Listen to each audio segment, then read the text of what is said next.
Salam əleykum, hər kəsin sabahı xeyirli olsun. Bir məsələdə burada öz fikrimi bölüşmək istəyirəm. Bu evlatlarımızın nə qədər çox bizim üçün önəmli olduğunu, onları nə qədər çox sevdiyimizi, istədiyimizi gərək biz çox tez-tez onlara deyək. Niyə?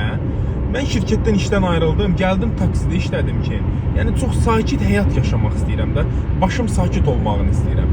Biraz qazanım, az qazanım, amma həyatımı istədiyim formada doğru şəkildə yönləndirim də. Kişi də bu taksidə mən nə görmədim ki?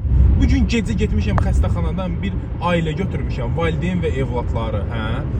Qız imtahandan, hələ test imtahanından keçə bilmədiyinə görə, az bal topladı, 110 neçə bal topladığına görə götürüb də özünün canına qıyıbdır, qəsd eləyib, bildiyiniz intihar eləyib.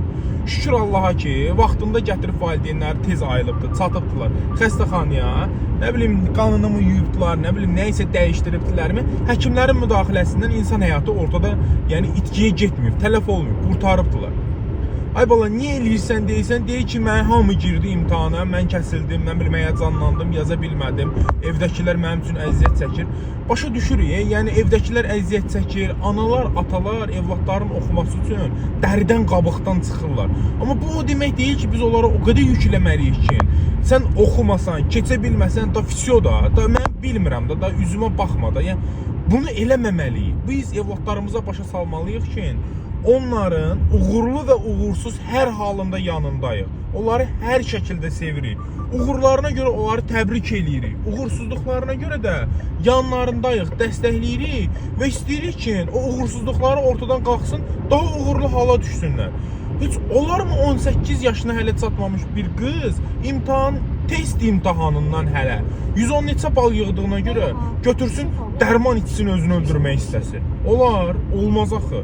Olar ki, bizim gələcəyimizdir. Onların ki, hələ nə gözəl ömürləri Allahın izni ilə qabaqdadır. Hələ onlar sevməlidir, sevilməlidir, bizi sevindirməlidir, gələcəyə işıq saçmalıdırlar.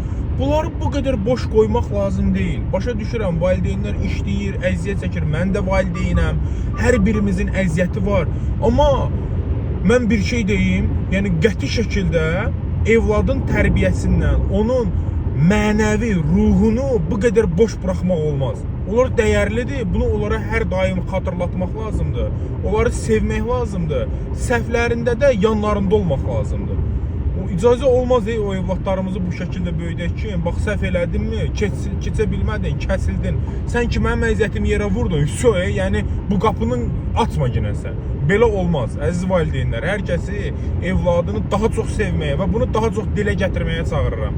Gəlin gələcəyimizi qoruyaq.